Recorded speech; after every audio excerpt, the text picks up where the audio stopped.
વિદ્યાર્થી મિત્રો, solution and colligative property ચેપ્ટરમાં આપણે કોન્સન્ટ્રેશન એન્ડ ઇટ્સ ઇન્ટરકન્વર્ઝન ભણતા હતા. એમાં આપણે મોલારિટી કોન્સન્ટ્રેશન જોઈ. એમાં મોલારિટી ગણવાની જુદી જુદી મેથડો જોઈએ. આજે એક નવો કેસ જોઈએ, આ બધું ધ્યાન રાખજો.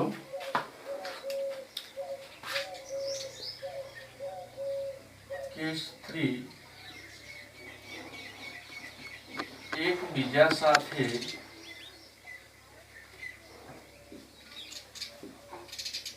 પ્રક્રિયા ન કરતા હોય તેવા મિશ્રણ માટે મોલારિટી. આનો મતલબ શું થયો કે આપણે સોલ્યુશનોને મિક્સ કરવાના છે અને મિક્સ કર્યા પછી એની મોલારિટી ફાઇન્ડ કરવાની છે. પણ જે સોલ્યુશનને તમે મિક્સ કરો છો એ એકબીજા સાથે રિએક્શન ન કરતા હોવા જોઈએ. એવા મિક્સચર માટે આ કેસ આપણે જોવાનો છે. તો હું એક દાખલો લખું છું કે માની લો 2 molar 400 ml NaNO3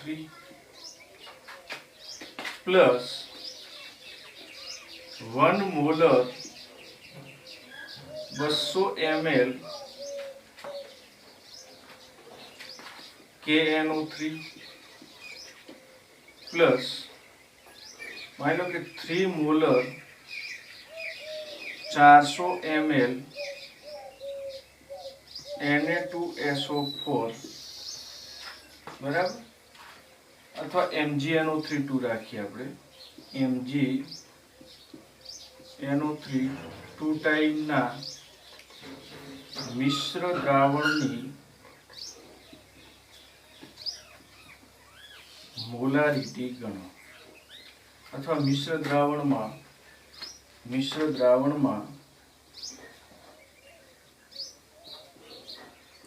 Na plus NO3 minus Mg plus 2 અને K પ્લસ ની સાંદ્રતા મોલારિટીમાં ગણો. બરાબર, આવો તમને પ્રશ્ન પૂછ્યો હોય તો પહેલા તો હું એ કહીશ કે NaNO3 અને MgNO3 અને KNO3 એકબીજા સાથે રિએક્શન કરશે નહીં.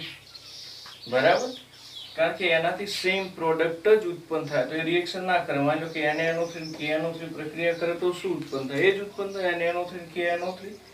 અને એને રાસાયણિક પ્રક્રિયા કહેવાય નહીં, કારણ કે નવું સંયોજન ઉત્પન્ન થાય એને રાસાયણિક પ્રક્રિયા કહેવાય.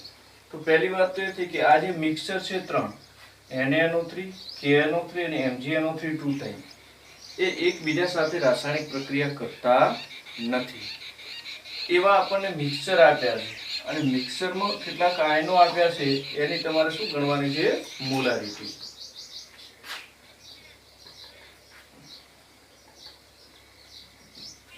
તો પહેલા એક પછી એક દ્રાવણ લઈ લઈએ. તો પહેલા લઈએ આપણે NaNO3 ના મિલીમોલ ગણીએ. તો મિલીમોલ ઓફ NaNO3 બરાબર શું થશે? ml. બરાબર, જે મેં તમને અગાઉના લેક્ચરમાં સમજાવ્યું છે. મોલારિટી અને વોલ્યુમ ml માં હોય એટલે કે ml હોય તે જે તે ઘટકના શું બતાવતા હોય છે તમને? મિલીમોલ. હવે NaNO3 ની મોલારિટી 2 અને વોલ્યુમ છે 400 ml. તો 2 ગુણ્યા 400 એટલે કેટલા થશે? 800 મિલીમોલ. બરાબર, NaNO3 ના કેટલા મિલીમોલ મળ્યા? 800 મિલીમોલ.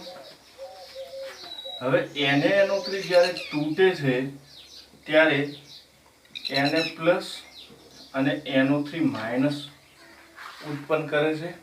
બરાબર, આ 1 મોલ Na પ્લસ 1 મોલ અને આમાંથી 1 મોલ NO3 માઇનસ અગર 1 મોલ ની જગ્યાએ NaNO3 800 મિલીમોલ હોય તો આના કેટલા થયા 800 મિલીમોલ અને આના પણ કેટલા થશે 800 મિલીમોલ. ઓકે, એ રીતે બીજું સોલ્યુશન છે આપણી પાસે KNO3 નું.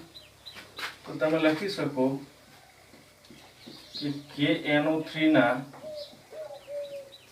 મિલીમોલ એટલે કે મિલીમોલ ઓફ KNO3 એ ફરીથી શું આવશે MVML.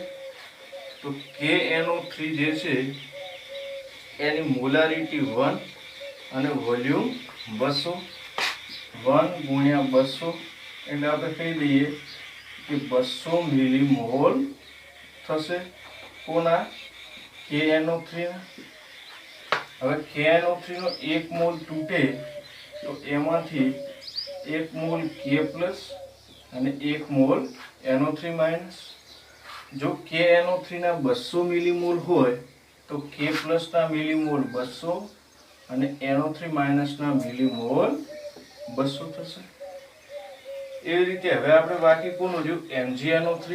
તો આ બધું ધ્યાન રાખો કે MgNO3 ના મિલીમોલ ચેક કરીએ તો MgNO3 ટુ ટાઈમ ના મિલીમોલ MgNO3 ટુ ટાઈમ ના મિલીમોલ એટલે કે millimole of MgNO3 two time is equal to MVML.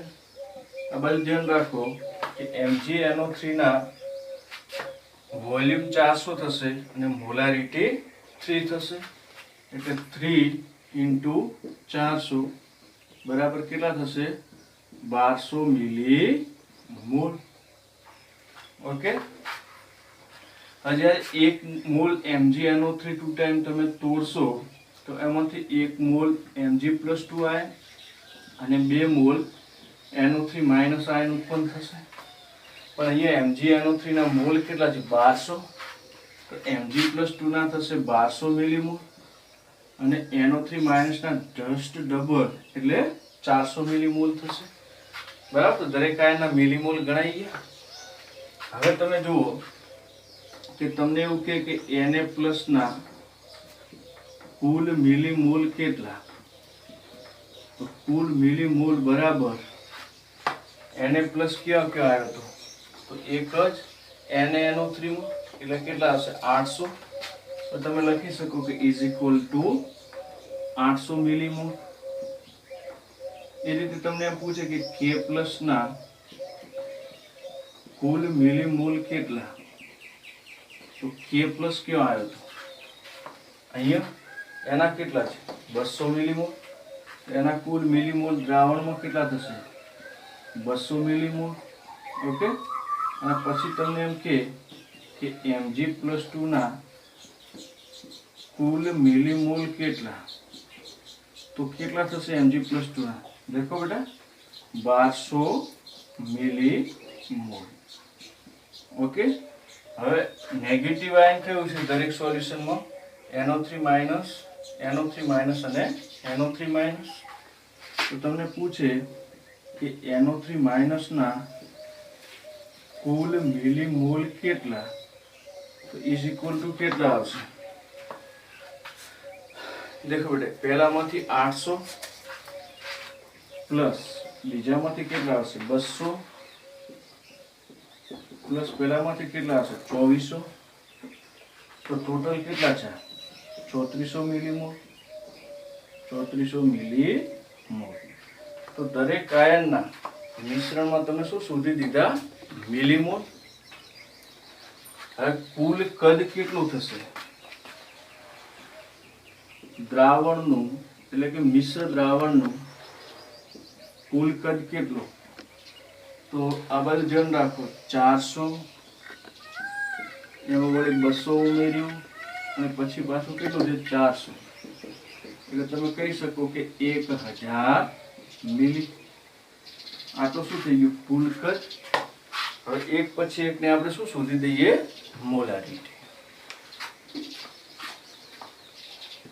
Na+ ની આપણે પહેલા મોલારિટી શોધીએ મિશ્ર દ્રાવણમાં. આ શેમાં છે મિશ્ર દ્રાવણમાં. મિશ્ર દ્રાવણમાં પહેલા આપણે જોઈએ Na+ ની મોલારિટી. એનો ફોર્મ્યુલા શું થશે? Na+ ના કુલ મિલીમોલ અપોન વોલ્યુમ ટોટલ, એ પણ શેમાં? ml માં. તો Na+ ના કુલ મિલીમોલ કેટલા? 800 ડિવાઈડ બાય મિશ્ર દ્રાવણનું વોલ્યુમ ટોટલ કેટલું? 1000 ml. તો ડિવાઈડ બાય 1000 ml કરીએ તો 0.8 મોલર કોન્સન્ટ્રેશન કોની થશે? Na+ ion. એવી રીતે K+ ની મોલારિટી ઇઝ ઇક્વલ ટુ શું થશે? K+ ના કુલ મિલીમોલ અપોન વોલ્યુમ ટોટલ ml માં. બરાબર, મિલીમોલ હોય તો વોલ્યુમ શેમાં લેશો? ml માં. હવે K+ ના મિલીમોલ કેટલા? 200 અપોન ટોટલ વોલ્યુમ કેટલું છે? 1000 બરાબર કેટલા આવશે? 0.2 મોલર આ મિશ્રણમાં K+ આયનની મોલારિટી થશે. બીજી આપણને શોધવાની કીધી હતી Mg+2 ની મોલારિટી ઇઝ ઇક્વલ ટુ શું થશે? Mg+2 ના કુલ મિલીમોલ અપોન વોલ્યુમ ટોટલ ml માં. Mg+2 ના કુલ મિલીમોલ કેટલા? 1200. વોલ્યુમ ટોટલ કેટલું? 1000. તો તમે શું કરશો? 1200 ભાગ્યા 1000 એટલે કે 1.2 મોલર એની અંદર Mg+2 આયનની મોલારિટી થશે. ત્યાર પછી હતું NO3- ની મોલારિટી બરાબર શું થશે? તો બરાબર NO3- ના કુલ મિલીમોલ અપોન વોલ્યુમ ટોટલ ml માં. NO3- ના કુલ મિલીમોલ કેટલા થયા? 3400 મિલીમોલ. અને કુલ વોલ્યુમ કેટલો? 1000. તો 3400 ડિવાઈડ બાય 1000 તો 3.4 મોલર એની અંદર સાંદ્રતા કોની થશે? NO3- ion. તો મોલારિટીનું કેલ્ક્યુલેશન કરવા માટે કેસ 4 જોઈએ આપણે. તો કેસ 4 એમાં હશે એકબીજા સાથે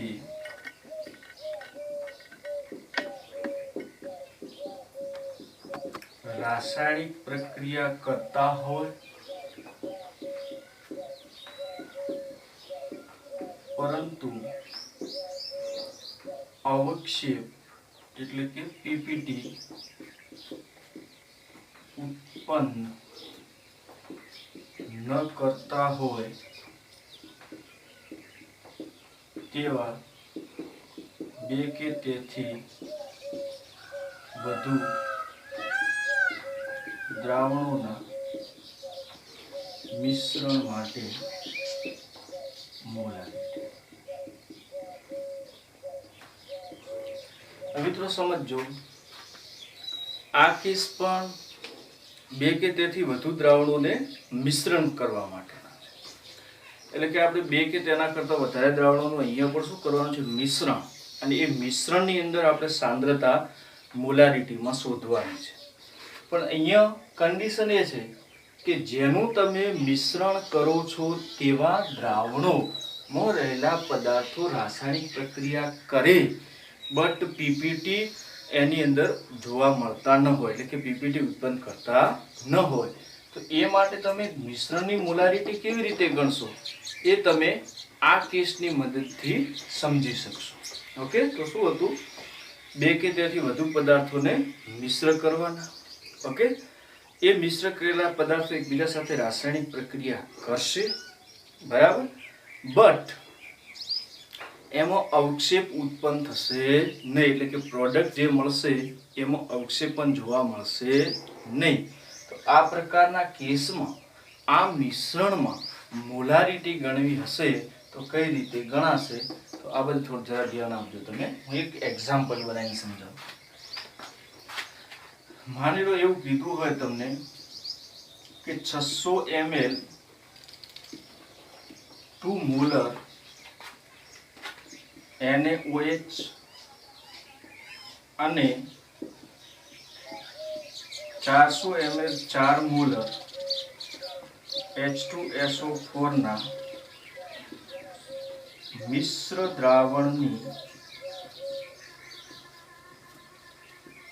દ્રાવણમાં એવું લખીએ આપણે, મિશ્ર દ્રાવણમાં હાજર રહેલ આયનોની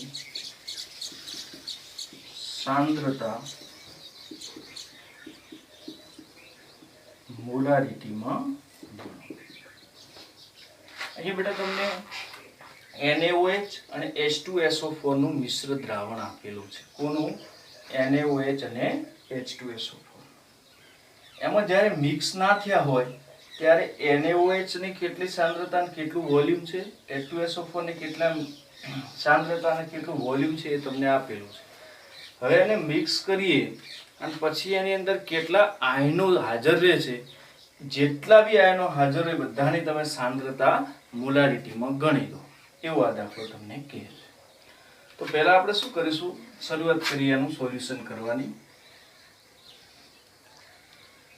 તો આ બધું ધ્યાન રાખશો. પહેલા તમે એવું લખશો કે NaOH ના મિલીમોલ કેટલા,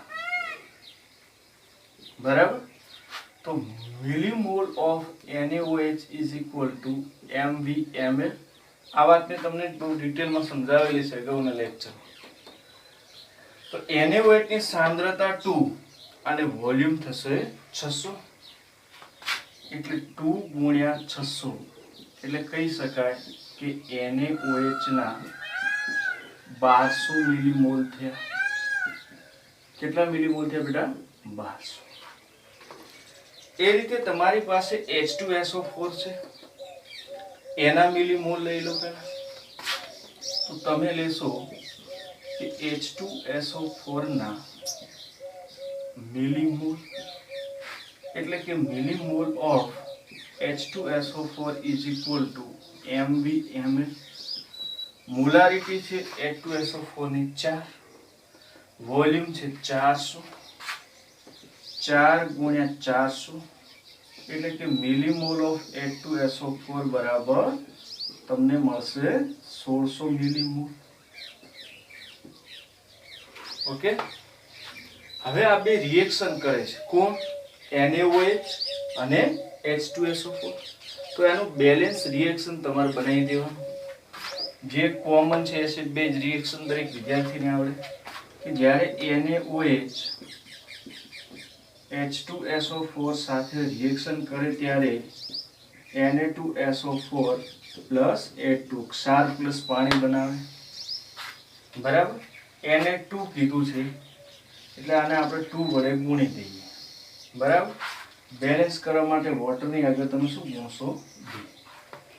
એમાં વોટર જે છે એ દ્રાવણમાં ભળી ગયું અને એનું આયોનાઇઝેશન ખૂબ થાય છે, એટલે આપણે કોઈ વધારે દિમાગ લગાવવાની જરૂર નથી કે સાહેબ H2O માં 2 આયનો હશે, અહીંયા H+ ને OH-.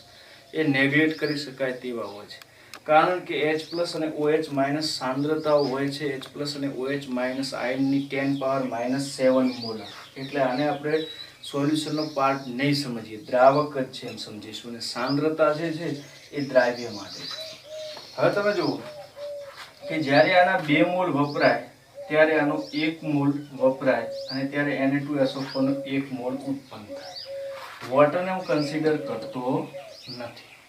સ્ટોઇકિયોમેટ્રિક કોએફિશિયન્ટ જોયા તો NaOH ના 2, H2SO4 ના 1, Na2SO4 ના 1. H2O ના આપણે સોલ્યુશનનો પાર્ટ ગણતા નથી. હવે મોલ એનાલિસિસ કરીએ તો mall of NaOH upon stoichiometric coefficient 2 is equal to mole of H2SO4 upon stoichiometric coefficient 1 is equal to mole of Na2SO4 upon stoichiometric coefficient 1. હવે આ બેના મોલ આપણને given છે કેટલા? તો મોલ ઓફ NaOH કેટલા? અથવા મિલીમોલ કરશું 1200, તો 1200 ભાગ્યા 2 બરાબર આના કેટલા થશે? H2SO4 ના મિલીમોલ કેટલા? 1600 ભાગ્યા 1, તો આનો જવાબ કેટલો થશે? 600 અને આનો જવાબ કેટલો થશે? 1600. તો બેમાંથી જે ઓછો આવે એને આપણે શું માનીએ છીએ? લિમિટિંગ રિએજન્ટ, જે મેં તમને મૂળ કોન્સેપ્ટમાં ભણાવ્યું છે. ઓકે, તો હવે આપણી પાસે જે ઇક્વેશન હતું એ અહીંયા લખીએ કે 2NaOH plus H2SO4 gives Na2SO4 plus 2H2. આ તો લિમિટિંગ રિએજન્ટ કેટલું થઈ ગયું? 600. તો એ તો લિમિટિંગ જે રિએજન્ટ છે એ વપરાય છેલ્લે કેટલું બાકી રહ્યું હોય? 0. મોલ ઓફ H2SO4 કેટલા વપરાયા હશે? તો કન્ઝ્યુમ થયેલા mall of H2SO4 upon 1 is equal to limiting reagent 600. એટલે કે કેટલા વપરાયા? 600. હવે ટોટલ કેટલા હતા? 1600. 1600 માંથી 600 વપરાઈ જાય બરાબર, તો કેટલા બાકી રહેશે? 1000. તો મોલ ઓફ H2SO4 કેટલા રહેશે? 1000 મિલીમોલ. એ જ રીતે Na2SO4 કેટલા ઉત્પન્ન થયા હશે? તો મોલ ઓફ Na2SO4 upon 1 બરાબર Lr 600. એ મિલીમોલ કેટલા ઉત્પન્ન થયા હશે? 600. તો અહીંયા Na2SO4 ના મિલીમોલ કેટલા ક્રિએટ થયા હશે? 600. ઓકે, હવે તમે જુઓ કે આ સોલ્યુશન ની અંદર બે જ ઘટકો હાજર છે. 1000 મિલીમોલ H2SO4 અને 600 મિલીમોલ Na2SO4. NaOH તો કેટલું થઈ ગયું? 0. અને H2 આપણે સોલ્યુશનનો પાર્ટ માનતા નથી. તો તમને ખબર હશે કે મિલીમોલ ઓફ H2SO4 બરાબર 1000 મિલીમોલ. H2SO4 ની અંદર આયનો કયા છે? તો H2SO4 એક મોલ તોડો એટલે 2 મોલ H પ્લસ અને 1 મોલ SO4 માઇનસ 2 થાય. 1 મોલે 2 મોલ H પ્લસ, તો H પ્લસ ના મિલીમોલ અહીંયા કેટલા થયા? દેખો બેટા 1000 મિલીમોલ અને SO4 1000 ગુણ્યા 2 થશે. અહીંયા કોએફિશિયન્ટ કેટલો છે? 2, એટલે કે 2000 મિલીમોલ. જ્યારે SO4 -2 ના મિલીમોલ કેટલા થયા? 1 તો 1000 તમે કહી શકો કે 1000 મિલીમોલ. ઓકે, હવે જ્યારે બે રાસાયણિક પ્રક્રિયા કર્યા પદાર્થો લીધા તો આપણને ખબર કરી કે જ્યારે NaOH અને H2SO4 એ પ્રક્રિયા કરી ત્યારે NaOH સંપૂર્ણ વપરાય અને Na2SO4 માં કન્વર્ટ થઈ ગયો, એટલે એના મિલીમોલ થઈ ગયા 0. H2SO4 બાકી વધ્યો કેટલો? 1000 મિલીમોલ જેટલો. અને Na2SO4 કેટલો બાકી ઉત્પન્ન થયો? 600. એટલે આ સોલ્યુશનમાં આપણી પાસે બે જ ઘટકો રહ્યા. મિશ્ર કર્યા પછી રાસાયણિક પ્રક્રિયા કર્યા બાદ H2SO4 ના 1000 મિલીમોલ અને Na2SO4 ના 600 મિલીમોલ. હવે જે આપણા 1000 મિલીમોલ H2SO4 ના હતા એમાંથી ડબલ H પ્લસ ઉત્પન્ન થાય. એટલે આપણે આયનોની મોલારિટી શોધવાની હતી. તો H પ્લસ આયનના મિલીમોલ થઈ ગયા 2000 મિલીમોલ અને એક જ SO4 -2 ઉત્પન્ન થાય, એટલે એના બાકી રહ્યા 1000 મિલીમોલ. ઓકે, હવે બીજું કોણ બાકી રહ્યું છે સોલ્યુશનમાં? Na2SO4. તો આપણે લખીએ કે મિશ્ર દ્રાવણમાં Na2SO4 ના મિલીમોલ, તો એમાં millimole of Na2SO4 is equal to 600 millimole. હવે જ્યારે તમે એક મોલ Na2SO4 ને તોડો તો 2 મોલ Na પ્લસ અને 1 મોલ SO4 -2 તો 600 મિલીમોલ ને તોડો તો 1200 શું થઈ જશે Na પ્લસ ના મિલીમોલ અને 600 મિલીમોલ કોના રહેશે બોલો SO4 -2 ના હવે કેટલા આયનો રહે આપણી પાસે Na પ્લસ SO4 -2 અને H પ્લસ દરેકના મિલીમોલ લખી દઈએ H પ્લસ ના મિલીમોલ ઇઝ ઇક્વલ ટુ 2000 મિલીમોલ પછી કોના બાકી રહ્યા Na પ્લસ ના મિલીમોલ કુલ મિલીમોલ જો એ કેટલા રહ્યા 1200 મિલીમોલ અને SO4 -2 ના મિલીમોલ બરાબર પહેલા દ્રાવણમાં કેટલા છે 1000 પ્લસ અહીંયા કેટલા છે 600 બરાબર કેટલા થશે 1600 મિલીમોલ અને આ સોલ્યુશનનું વોલ્યુમ ટોટલ કેટલું થશે તો બંનેનો સરવાળો કરો એટલે કેટલું થશે 1000 મિલી બરાબર એકનું હતું 400 ને એકનું હતું 600 એટલે ટોટલ વોલ્યુમ કેટલું થઈ ગયું 1000 મિલી હવે એમાં કીધું હતું જે હાજર આયનો છે એની તમે શું શોધી લાવો મોલારિટી તો પહેલી H પ્લસ આયનની મોલારિટી બરાબર n total H plus H plus ના ટોટલ મિલીમોલ અહીંયા n ટોટલ પણ મિલીમોલ સમજો upon volume total mh H plus ना टोटल मिलीमोल કેટલા છે આપણી પાસે 2000 अपॉन वॉल्यूम टोटल કેટલું 1000 તો 2 મોલર સાંદ્રતા કોની મળી તમને H પ્લસ ત્યાર પછી Na પ્લસ ની મોલારિટી Na પ્લસ ની molarity millimole total of Na plus upon આ મિશ્રણનું વોલ્યુમ ટોટલ ml માં કારણ કે મિલીમોલ હોય તો વોલ્યુમ ml માં લેવાય એના મિલીમોલ કેટલા 1200 अपॉन વોલ્યુમ ટોટલ કેટલું 1000 તો 1.2 મોલર કોન્સન્ટ્રેશન કોની થશે Na પ્લસ ની ઓકે અને ત્રીજી મોલારિટી આવશે કોની SO4 -2 ની મોલારિટી તો શું આવશે મોલ ટોટલ ઓફ અથવા millimole total of SO4 -2 ion upon volume total ml SO4 -2 ના ટોટલ મિલીમોલ બેટા કેટલા આયા 1600 अपॉन વોલ્યુમ ટોટલ કેટલું 1000 બરાબર 1.6 મોલર કોન્સન્ટ્રેશન કોની હશે SO4 -2 આયન